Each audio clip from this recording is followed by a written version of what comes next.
Hey, what's going on, everyone? Welcome to the Adeel Pirzada podcast, episode number 40. Doing this live in the studio. Glad to be with you today. Glad to be here.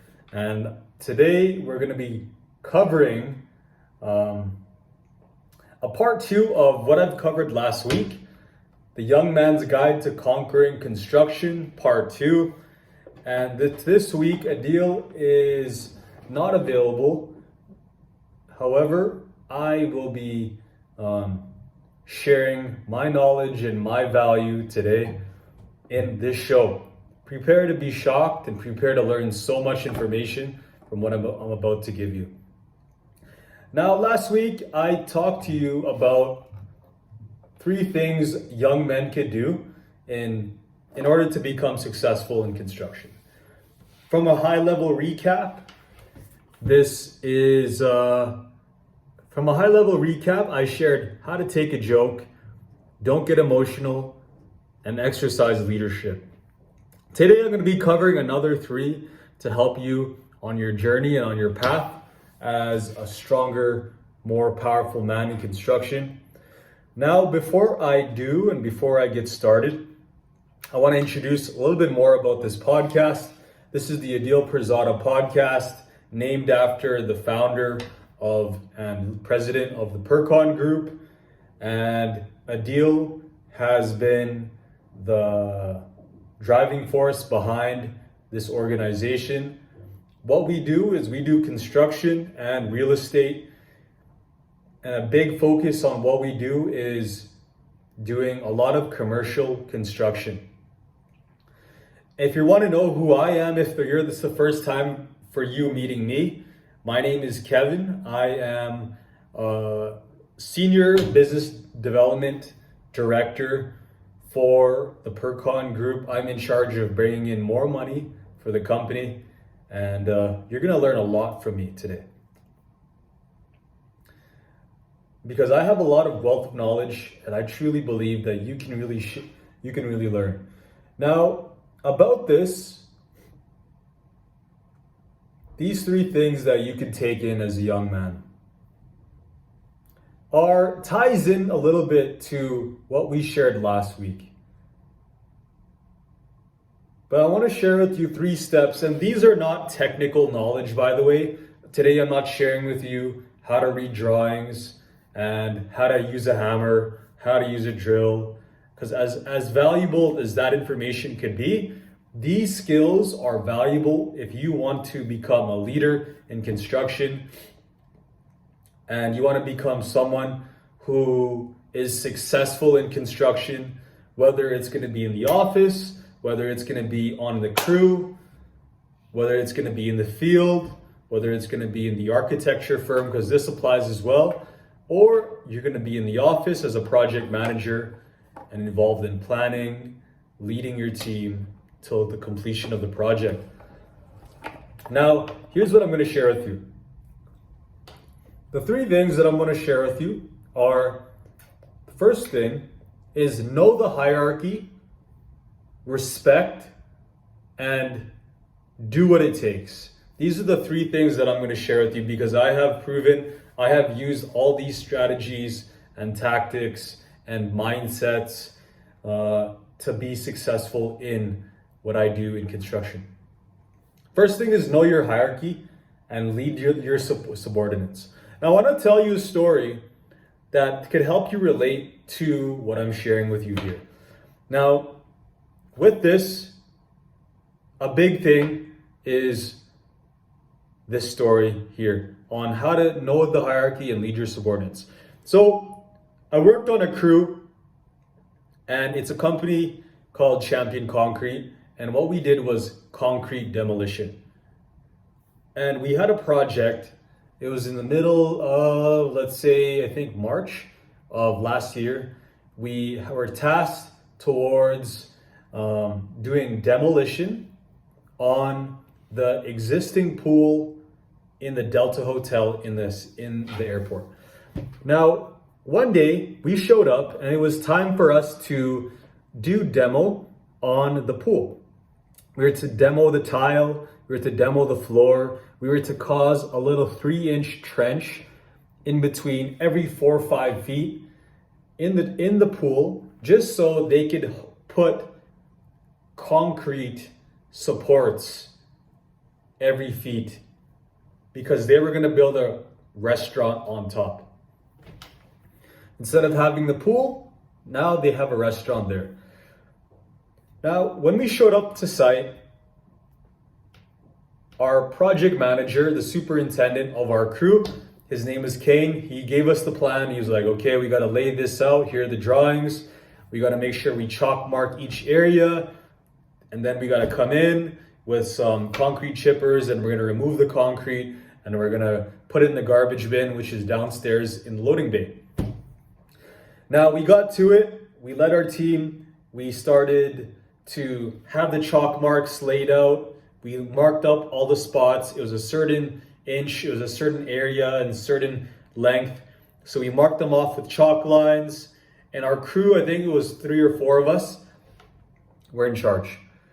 Now Kane, the superintendent of our crew, he was a very experienced foreman. He had a lot of experience in demolition. He's worked with the company for a long time. And he's a good guy. He's a very strong guy as well. And he's a good leader. A caring leader. Now, I know during this time, I wanted to practice my leadership. You know, before this, I had my own business and I was so used to leading people, but I did know that, okay, Kane is in charge and I need to learn a little bit from him, but I wanted to practice my leadership. So with this, after we marked out those areas, we chipped the concrete, we came with some big jackhammers, chipped along this, made a trench. Now we had some empty space and we had a lot of extra tile and concrete just laying around. Now this is where I wanted to lead. I got together with a group of guys. There was one day we came in, there was 15 guys there because we had to remove all this concrete, rock, and tile from the area. So we got together with the crew. I knew the process, I knew the steps. We had to take these big bins, fill them up with concrete and rock, push them all the way through the lobby, into the parking, into the elevator, bring them down, now take them out. After this, I knew that once I knew the plan, I told and I delegated to all the other guys on the crew. There was 4 of us there. And I set up a plan. I'm like, okay guys, I know what to do. We got to shovel this concrete, put the bins here.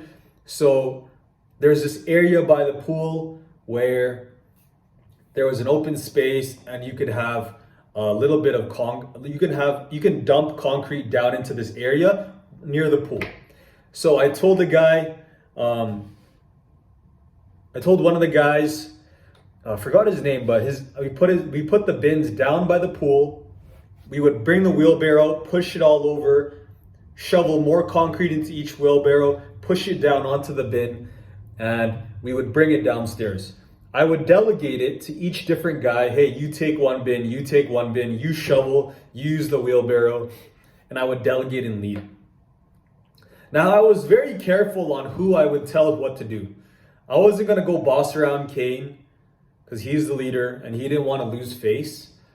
But I did want to display my leadership, so I led all the other guys who were younger and newer like me. So I took charge, I created a plan, I delegated the plan, and then we executed on the mission. And Kane saw this and I could tell he liked it. So after we achieved this plan, we achieved it really fast. We got the job done. We got all the concrete out. They set up the supports. They poured concrete. We achieved our mission. And I believe it's all because of me that helped with that area. You know, the moral of the story is that I would not want to boss around Kane. He's the leader. He's a senior guy. But with all the subordinates that were along the same level as me, it was my chance to take leadership and to step up and lead them. So I created my own hierarchy. You know, a lesson for you is to know the hierarchy of the organization. Who is the senior guys above you? And then who are the junior guys on your level or below you? maybe the new guys. And in construction, it's the new guys that are the lowest on the hierarchy. They have the lowest status. And then over time, as you collect experience, is a senior guy goes there and there.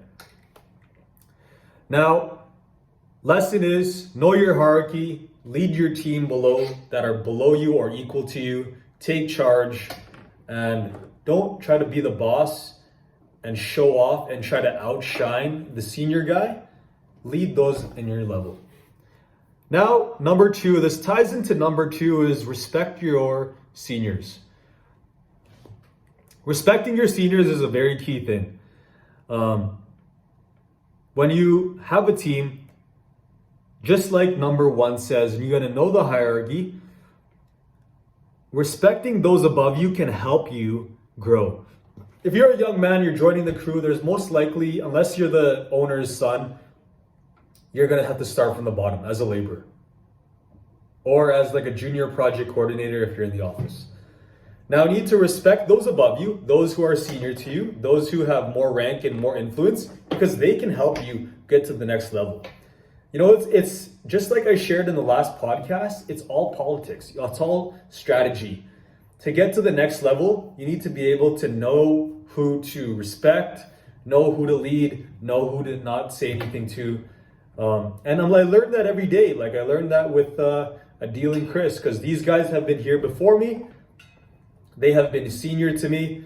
And I want to make sure that the senior guys on the Pircon Group, that I am making sure that I am making time to speak to them politely, speak to them respectfully, and respect who they are, and lead those below me, those who are equal to me, all the other guys on our crew, Saeed, all the other members of our team who are below us in management. So respect your seniors, know your hierarchy.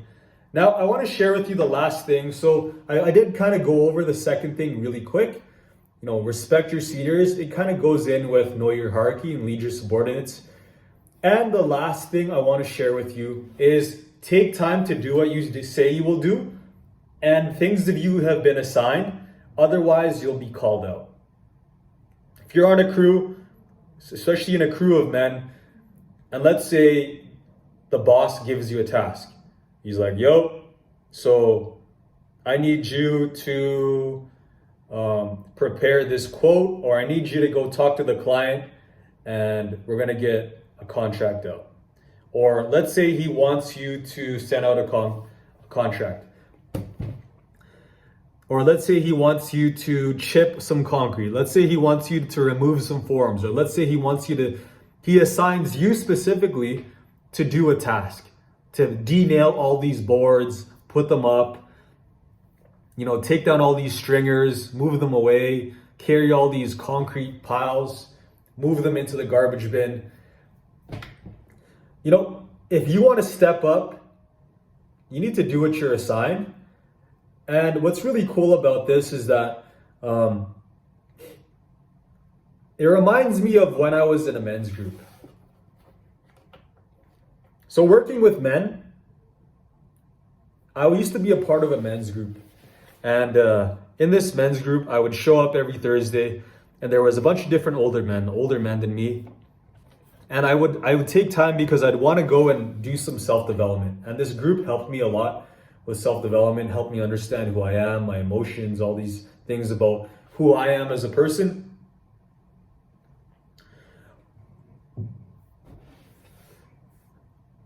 And every men's group, we would have a section. We would have our meetings organized in a certain way, in different rounds. King, warrior, magician, lover.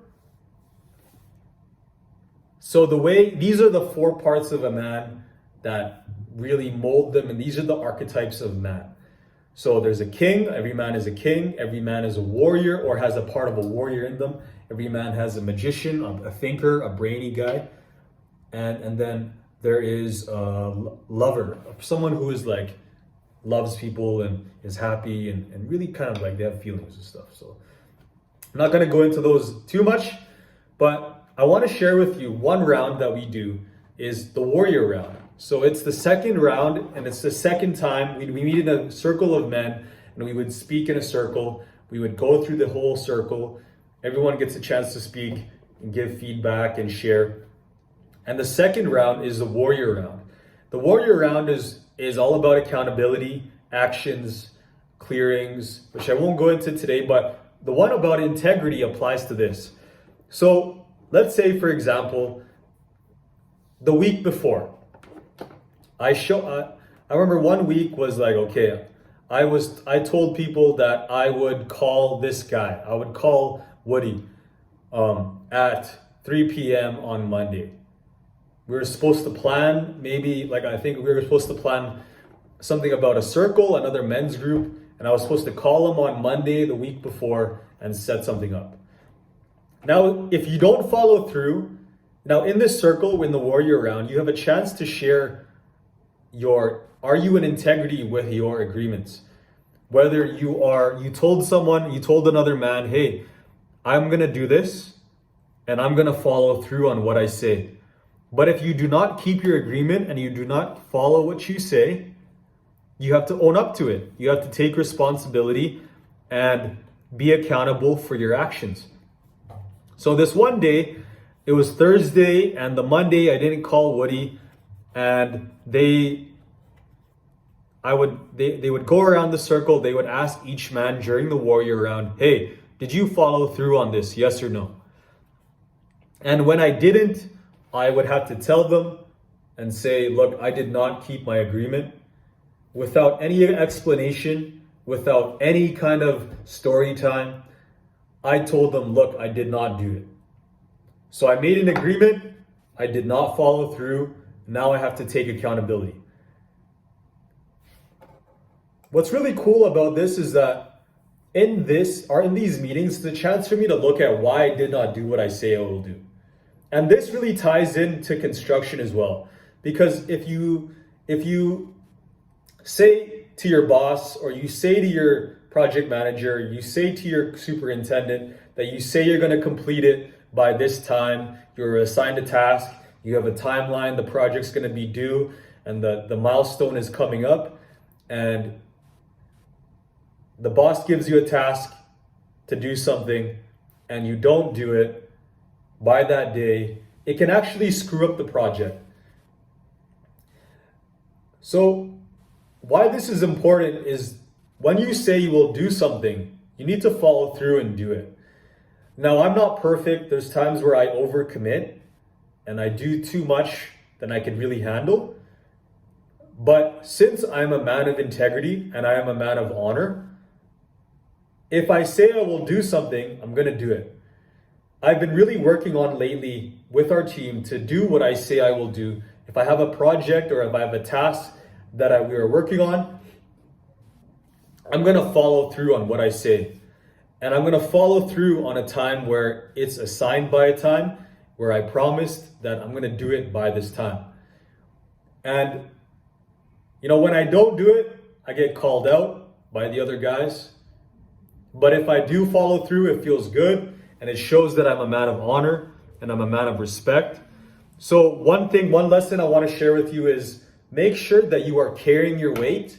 You are doing what you say you will do. You are following through on your commitments with your team, and that you are following through on every action that you say you will do. This is very key because people will trust you. You will build reliability. You will build trust in yourself. You will become a man of honor and strength, and you will actually become a man of respect within the company, and you could rise to greater heights. So today, guys, I shared with you 3 items on how for a young man to conquer construction. The Young Man's Guide to Conquering Construction, Part 2. Know the hierarchy, lead your subordinates, respect your seniors, and do what you say you will do. Do what it takes. I hope you got some value from this. I am confident that you got something great and powerful from this podcast. It is truly valuable for your mindset and your growth. I do want to do a call to action for any person that wants to be featured on our show. Next week, we're going to have, we want to have some guests. We want to have some high-level guests in real estate development, and people who want to be featured and they want to promote their business, and you want to talk about real estate construction, real estate development, maybe commercial construction, maybe you're an architect and you want to promote your business. We would love to have you. If you are interested in being featured, you can send me a message or actually send me an email. You can email me at kevin@pircongroup.com, KEVIN at Pircon, PIRCON, Pircon Group, GROUP.com. You know how to spell this stuff. So email me there. We'd love to have you, and let's connect and let's get you on our podcast. So today, guys, I shared with you 3 steps for you to become stronger in construction for a young man. I trust you got some value. Have a wonderful day. Hit subscribe, hit like, and I'll see you on the other side. Stay strong. This is Kevin with the Adeel Pirzada podcast. Have a great day.